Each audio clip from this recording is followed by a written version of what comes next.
ஆண்டுகளாகவே செயல்படுத்தப்படாத பல ரயில்வே திட்டங்கள் குறிப்பா சென்னையிலிருந்து பாண்டிச்சேரி வழியா ஈசிஆர் போற அந்த திட்டத்துக்கு எந்த விதமான ஒப்புதலும் அளிக்காம இருக்கு.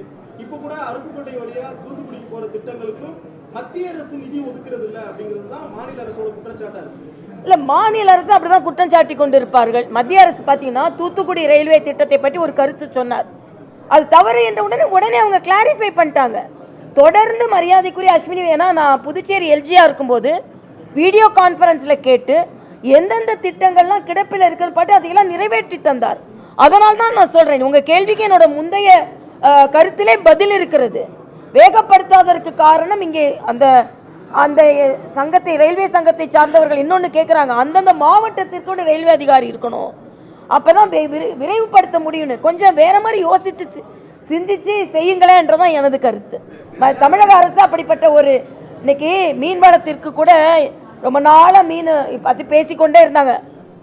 நாங்கள் வந்த பிறந்தான் மீன்வளத்திற்கு என்று தனி அமைச்சகத்தை கொண்டு வந்தோம். அதே மாதிரி சில விஷயங்களை கொண்டு வாங்க அப்படின்னு சொல்றது தான். ரயில்வே பொறுத்தவரை கேபினெட் மினிஸ்டர் இருக்காரு, ஸ்டேட் மினிஸ்டர் இருக்காங்க, ஒருத்தர் ரெண்டு பேர் இருக்க முடியும். ஒவ்வொரு ஸ்டேட்டுக்கு ஒரு மினிஸ்டர் எப்படி இருக்கிறாங்களே, கேரளால இருக்கிறாங்களே, விரைவுபடுத்த இல்ல அந்த சங்கத்தை சார்ந்தவர்கள் அது ஏன் அப்படிலாம் இருந்தா நல்லது அப்படின்னு. நீங்க தான் ஜெயிலுக்கு அமைச்சர் வைக்கிறீங்க, அப்புறம் ஏன் ஒரு ரயிலுக்கு ஒரு அமைச்சர் வச்சா என்னன்னு நான் கேட்கிறேன். இல்ல அதுதான் சொல்றாங்க, நான் என்னோட கருத்து இல்ல, கேரளால அப்படி இருக்காங்க. அதே மாதிரி தமிழகத்திலேயே நியமனம் செய்யுங்க என்று ரயில்வே பயணீட்டாளர்கள் சங்கம் ஒரு கோரிக்கை வச்சிருக்காங்க. அப்படி இருக்குன்னு சொல்றாங்க. அது டெக்னிக்கல் ஃபீசிபிலிட்டி எனக்கு தெரியாது, இருக்கு கேரளால இருக்கு, நான் படிச்சதை தான் சொல்றேன்.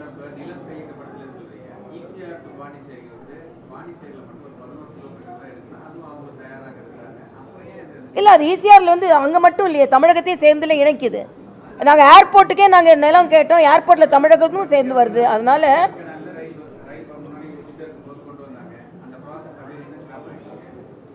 இல்ல அது ஈசிஆர் திட்டம் வெறும் நில கையகப்படுத்துறது மட்டும் இல்ல, அங்க பசுமையில வேற ஏதோ சுற்றுச்சூழல் பாதிக்கப்படுமா அப்படின்னு ஒரு கேள்வி இருக்கு. அந்த கடற்கரை ஓரமாக அந்த ஈசிஆர் ரோடுல ரயில்வே திட்டத்தை அமைத்தால் அங்கே பசுமை சூழலுக்கு பிரச்சனை வரும். ஏன்னா நாங்க இருந்ததுனால சொல்றேன், அந்த ஆராய்ச்சியில தான் தாமதப்படுத்தி தர, அதுக்கு கிளியரன்ஸ் கிடைச்சதுன்னா நிச்சயமா அது கொண்டு வர. அது இப்ப உள்ள நிர்வாகத்தை கேட்கணும், ஏன்னா அங்க இருந்து 1 இயர் ஆயிடுச்சு.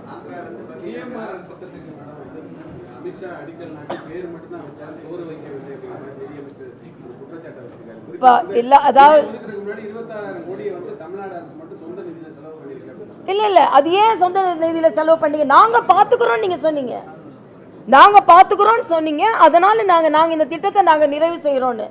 நீங்க செய்ய முடியாதுன்னு என்னைக்கு சொன்ன உடனே மத்திய அரசு அதற்கான நிதியை ஒதுக்கி இருக்கிறார்கள். அதனால இன்னைக்கு பல திட்டங்களை தமிழக அரசு விரைவுபடுத்தாததற்கு காரணம் அது மீது இவர்களுக்கு அக்கறை இல்லை. அக்கறை இருக்கின்ற எல்லா திட்டங்களையும் மத்திய அரசு செவிசாய்த்து கொண்டுதானே இருக்கிறது. அதைத்தானே நாம இன்னைக்கு சொல்றோம்.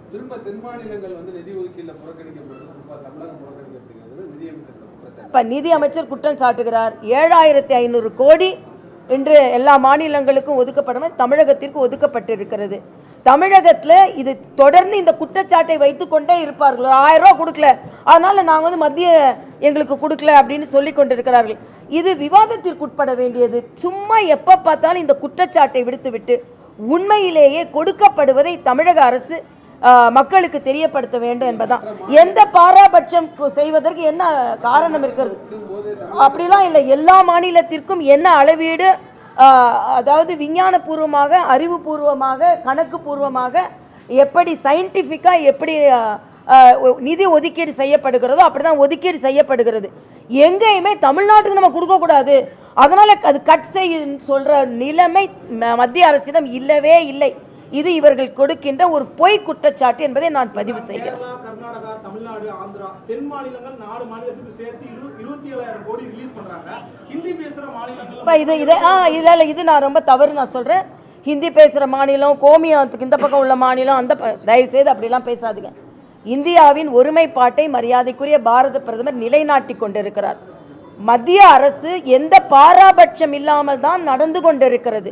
ஆனால் பாராபட்சமாக நடந்து கொண்டிருப்பதை போல ஒரு மாய தோற்றத்தை தமிழக அரசு ஏற்படுத்துகிறது என்ற குற்றச்சாட்டை நான் இங்கே வைக்கிறேன். அவ்வளவுதான் தம்பி, நான் சொல்லிட்டேன். இதுக்கான பதில் சொல்லிட்டேன். நீங்க அப்புறம் வேணா வெரிஃபை பண்ணுங்க.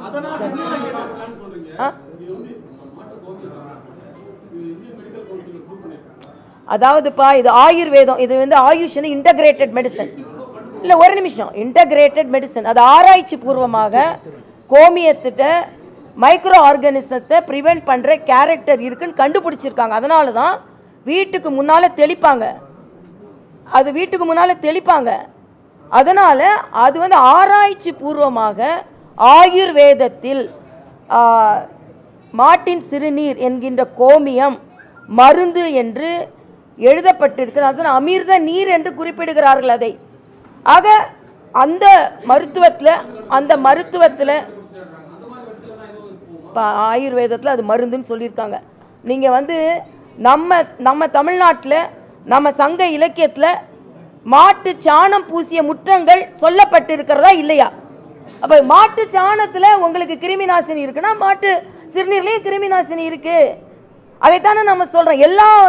எல்லா மிருகங்கள் உள்ள நம்ம சொல்லலை. இந்த சிறுநீருக்கு இந்த குணம் இருக்கிறது என்பது ஆராய்ச்சி பூர்வம். இன்னும் சொல்லப்போனால் மியான்மர், ஆப்பிரிக்கா போன்ற நாடுகளில் இதை எடுத்துக்கொள்கிறார்கள்.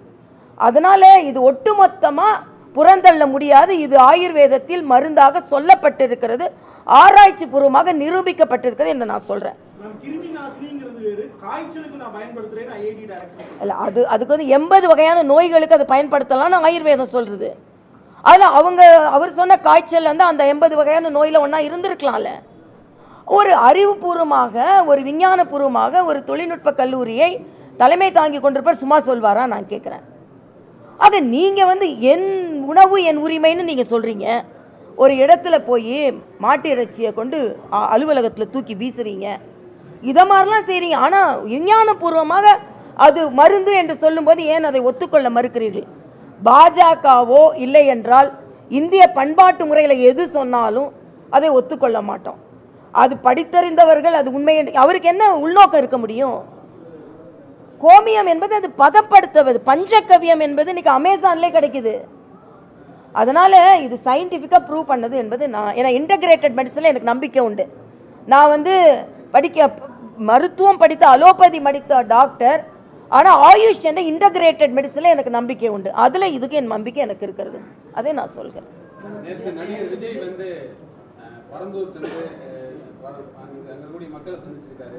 விமான நிலையத்தை வந்து கடுமையான வேறு இடத்துல வந்து விமான நிலையத்தை எப்போ சொல்றாரு? 910 நாட்கள் மக்கள் போராடுறாங்களாம். 910வது நாள் இவர் போறாராம். பரந்தூருக்கு பறந்து போனாரா நான் கேட்கிறேன், மறந்து போனாரா? இதுவரைக்கும் மறந்து போனது பரந்தூருக்கு திடீரென்று பறந்து போனார்னா என்ன அர்த்தம்? சினிமாவில் நடிக்கும் போது பரந்தூர்லாம் நம்ம காதலே விழாது, டேக் மட்டும்தான் போகும். இப்போ டேக் ஆஃப் ஆகணும். சினிமாவில் நடிக்கும்போது டேக் மட்டும்தான் கேட்கும். பரந்தூரில் மக்கள் ஓலம் போட்டுட்டு இருப்பாங்க, அப்போல்லாம் கேட்கவே கேட்காது. அங்கே முடிச்சுட்டு இங்கே டேக் ஆஃப் ஆகணுன்னோட நான் இங்கே ஒரு டேக் ஆஃபுக்காக அங்கே போயிட வேண்டியது. என்னப்பா இது? இது வந்து மாநில அரசு தேர்வு செய்து கொடுத்த இடம். மாநில அரசு தேர்வு செய்த இடத்தை மத்திய அரசு ஏன் ஏற்றுக்கொண்டது என்றால், மீனம்பாக்கத்திலிருந்து கனெக்டிவிட்டி இருக்கணும், பெங்களூர் ஹைவேலேருந்து கனெக்டிவிட்டி இருக்கணும், டிஜிட்டல் கனெக்டிவிட்டி இருக்கணும். என்னொன்று 5500 ஏக்கரில் 1000க்கும் குறைவான ஏக்கர் புஞ்சை நிலங்கள் இருக்கிறது. நான் விவசாயிகளுக்காக உண்மையிலேயே நான் அவர்களை எதிர்த்தோ இல்லைனா நாங்கள் வளர்ச்சிக்கு ஆதரவானவன் அப்படின்னு சொல்கிற மாதிரியே நாங்களும் விவசாயிகளுக்கு ஆதரவானவர்கள் தான். இதே விஜய் விவசாயிகளுக்கு கொடுக்கின்ற காம்பன்சேஷனை கொஞ்சம் கூட்டி கொடுங்க, இல்லைனா அவங்க மேலே வழக்குகளை ரத்து செய்யுங்க, அவங்க நியாயத்திற்கு போராடுகிறார்கள் என்று சொன்னால் நான் கேட்டிருப்பேன். நீங்கள் இவ்வளோ வருஷம் கழித்து இடத்த மாற்றுங்கன்னா ஏன் முத நாளே வந்து சொல்லலை? இன்னொரு இடம் இருந்தால் சொல்லுங்க. இப்போ இவ்வளவு பண்ணி நிலம் கையகப்படுத்த ஆரம்பித்த பின்பு நான் பரந்தூருக்கு வருவேன் என்றால் அது பொதுநலமா சுயநலமா என்று நீங்கள் புரிந்து கொள்ளுங்கள் என்பது எனது கருத்து. நன்றி தம்பிங்களா.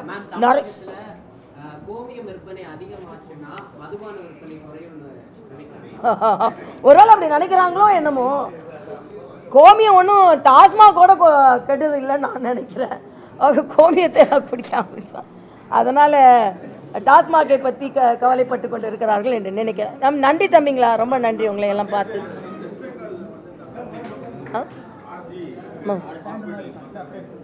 வந்து தீர்ப்பு வழங்கப்பட்டிருக்கு. இந்த ரேரஸ்ட் ஆஃப் தி ரேர்ஸ் எடுத்துக்க முடியாது. இதெல்லாம் அவங்களுக்கு வந்து லைஃப் உண்மையிலேயே ஒரு நியாயம் கிடைத்திருக்கிறது. தாமதப்பட்ட நீதி தடுக்கப்பட்ட நீதின்னு சொல்வாங்க. இதில் கொஞ்சம் சீக்கிரமாகவே தீர்ப்பு சொல்லப்பட்டிருக்கிறது. அதற்கு மக்கள் போராட்டம் ஒரு காரணம். இனிமேலாவது பாலியல் குற்றவாளிகள் திருந்துவார்கள் என்று நான் நினைக்கிறேன். இதில் ஒரு வித்தியாசமான தீர்ப்பு கொடுக்கப்பட்டிருக்கிறது. தூக்கு தண்டனைனா அவன் செத்து போன அப்புறம் அவனோட கொடுமை அவன் என்ன நடத்தினான்னு தெரியாது. நீ வாழ்நாள் முழுசும் நீ கொடுமையை அனுபவிக்க வேண்டும் என்று ஒரு தீர்ப்பு சொல்லப்பட்டிருக்கிறது. ஆக இதே போல நாடு முழுவதும் உள்ள எல்லா மாநிலங்களிலும் உள்ள பாலியல் குற்றங்கள் வழக்குகள் தீவிரப்படுத்த வேண்டும். தமிழகத்திலும் நேற்று வந்து அந்த கொடூரனை உயர்நீதிமன்றத்திற்கு அழைத்து வந்திருக்கிறார்கள். தீர்ப்பு கிடைக்கணும். இதில் நான் ஒரு இது பார்த்தேன். சபாநாயகர் அப்பாவு தம்பி அப்படின்னு அவர் அழைக்கிறார். தம்பியம். ஆக இதை மாதிரி அரசியல் தலையீடெல்லாம் இல்லாமல் தீர்ப்பு வர வேண்டும் என்று நாங்கள் நினைக்கிறோம்.